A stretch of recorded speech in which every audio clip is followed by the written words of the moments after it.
Quand tu vois une personne orgueilleuse, qui est dure, qui est nerveuse, qui veut se faire remarquer, qui veut qu'on l'écoute lui, contrairement à ce qu'on pourrait croire, c'est un signe de grande faiblesse. Et c'est une personne qui a peur qu'on voit ses faiblesses et qu'il est encore plus faible que tout le monde. Alors il cache tout ça avec beaucoup de bruit, beaucoup d'apparence, de force. Mais en fait, au fond, extrêmement faible.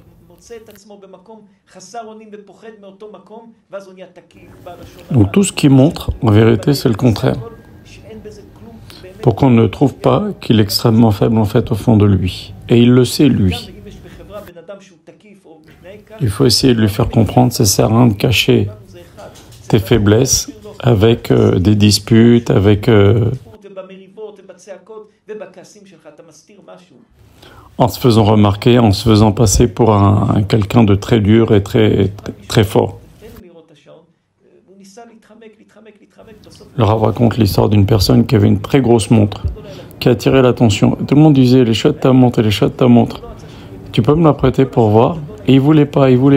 En vérité, pourquoi il a pris une grosse montre, très visible, parce qu'en vérité, en dessous, il avait un énorme grain de beauté qui n'était pas très beau et qui voulait le cacher, en fait.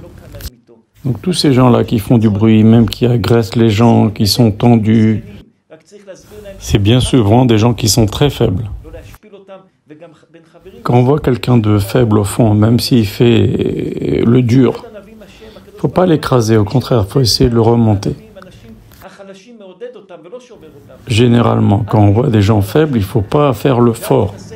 Il faut être gentil avec eux, essayer de les remonter. Il faut donner la possibilité à chacun d'éclore.